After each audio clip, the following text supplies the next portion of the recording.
Ever since I moved into the new house, I noticed something strange happening during Halloween nights.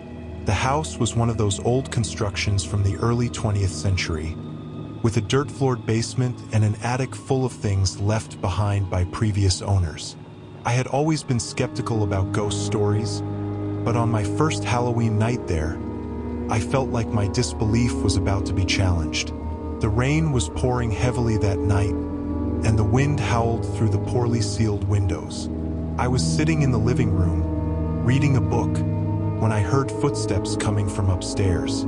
I put the book down and went up, convinced that some animal might have gotten into the attic. But when I opened the door leading up there, I was greeted by absolute silence and a cold draft that made me shiver. I searched the attic with a flashlight, but there was no sign of any animal, only old rocking chairs and furniture covered with white sheets. When I went back downstairs, though, I found something that made my heart race. All the doors in the house, which had been closed before, were now slightly ajar. I was sure I had locked them before going up, but the possibility of having forgotten crossed my mind. I closed them again, carefully locking each one, and returned to my book. It was then that I noticed the change. The house had become eerily quiet, without the sound of the rain hitting the windows. What alarmed me wasn't the absence of noise, but the fact that, when I looked out the window, I could still see the storm outside. The sound simply wasn't coming in anymore. I tried to calm myself, telling myself it was just the nerves of Halloween night. But when I turned to grab a cup of coffee from the kitchen, I saw something that made me drop the cup to the floor. Reflected in the glass of the window was the figure of a tall man standing right behind me. But when I turned around, there was no one there. The feeling that I was being watched was intense, as if someone was there, breathing down my neck. Trying to find a rational explanation, I thought about calling the police, but the phone was dead, only static filling the line. I grabbed my cell phone, but it had no signal, which never happened in that area. I then decided to check the front door to make sure it was truly locked. When I tried to turn the knob, I realized it was stuck, as if someone was holding it from the outside. That's when I heard the voice. It was a murmur so low it seemed to come from within the walls. At first, I thought it was the wind, but the words were clear. "You are home. You have always been home." The whisper seemed to move through the house, coming from the kitchen, then the hallway, until I felt the presence of something behind me, at the front door. The door finally gave way, and when I opened it, I was greeted by the cold rain. I ran out into the street, gasping for air, and when I looked up at the window of my bedroom, I saw a shadow watching me from above. It moved from side to side, as if pacing in the room. I ran to my neighbor's house, banging on the door, begging for help. When he opened the door, he looked at me confused and said, "But your house has been empty for years.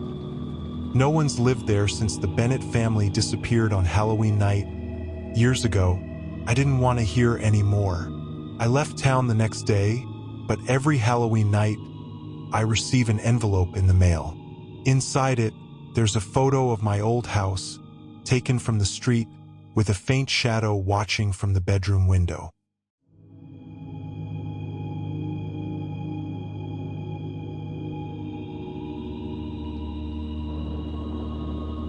There have always been stories about the old abandoned fair at the edge of town, especially around Halloween. People said the place was haunted due to an accident that happened decades ago, when one of the clowns at the amusement park died in a fire that destroyed part of the stalls.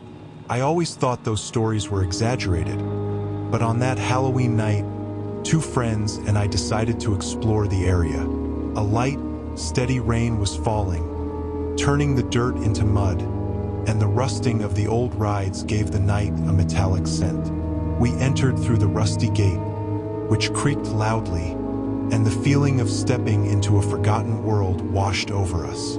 The shooting gallery stalls were collapsing, the carousel was covered by a torn tarp, and the wind made the old wooden horses sway. We were playing with our flashlights, illuminating the ruins, when I heard a sound that made me stop.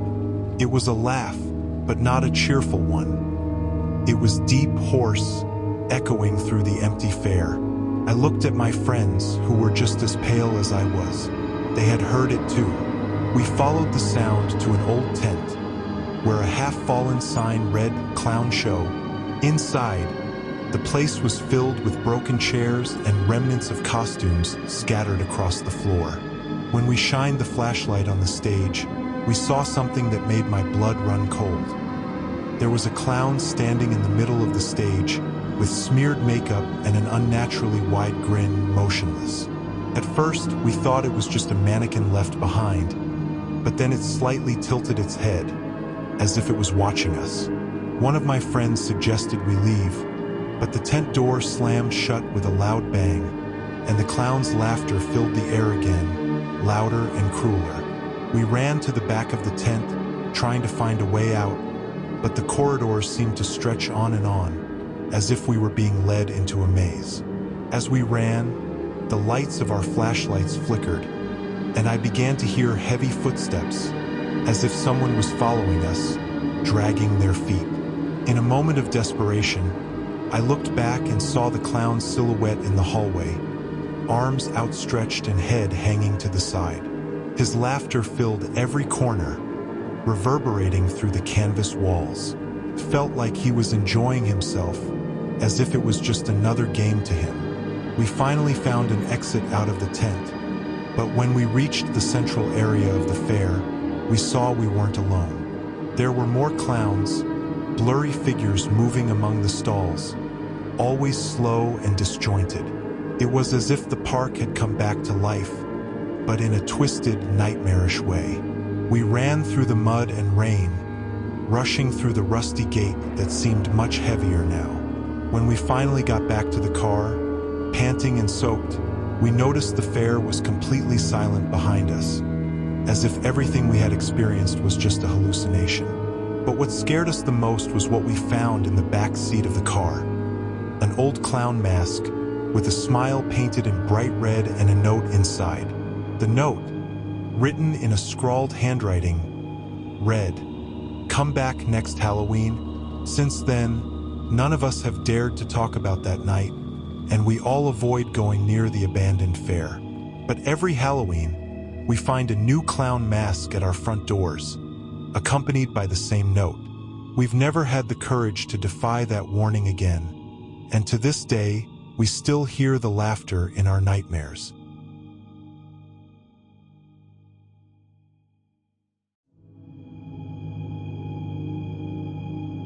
I live in a quiet residential neighborhood where everyone knows each other.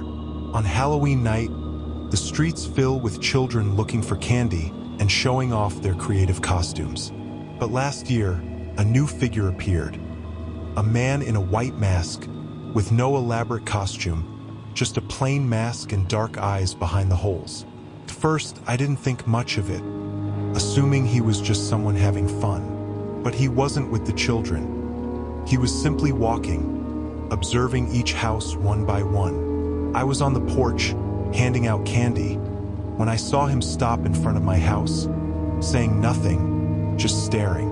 The streetlights poorly illuminated his silhouette, and the mask looked even more disturbing up close, with his eyes shining strangely under the dim yellow glow. He didn't take any candy, just stood there motionless, for what felt like much longer than it actually was.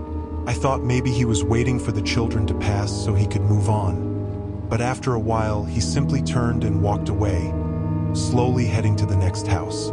The unsettling feeling of being watched didn't leave me, so I went inside, locked the door, and tried to forget the incident. Later that night, after I had taken down all the decorations and was ready for bed, I heard a sound coming from the backyard, slow footsteps in the wet grass.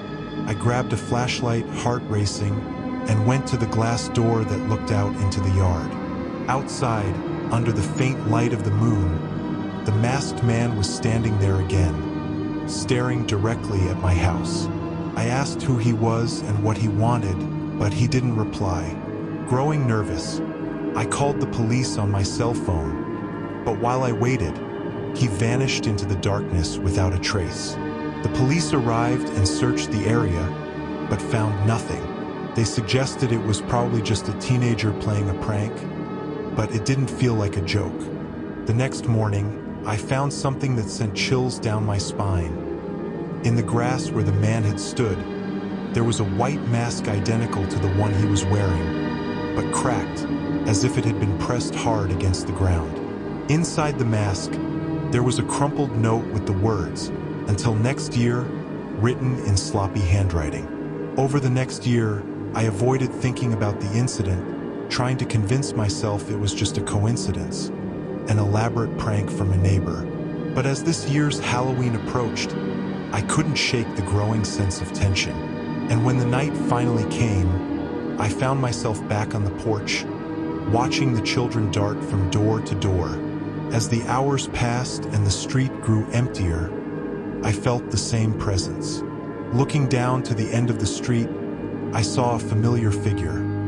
The masked man standing still under the streetlight watching. But this time he wasn't alone. Two other figures in white masks stood beside him, all of them staring directly at my house. I closed the curtains and locked all the doors, but throughout the night, I heard soft knocks on the windows and footsteps in the yard. I was locked in my room, clutching my phone, ready to call the police again. The knocking continued, accompanied by a low, distorted laughter, like more than one voice laughing at once, blending with the sound of the rain.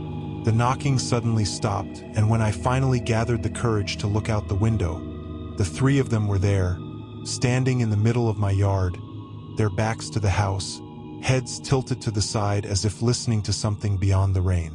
After a few minutes, they turned and slowly walked down the street, disappearing around the corner. The next morning, I found another white mask on the lawn, but this time there were 3 notes. "You are marked until next year, and will be waiting." Since then, Halloween has become a torment for me. Every year, more masked figures appear, always standing still, always watching. The police never find anything, and the masks and notes are dismissed as tasteless pranks. But I know there's something more. They're waiting, and I dread the day when the laughter becomes something more than just echoes in the rain.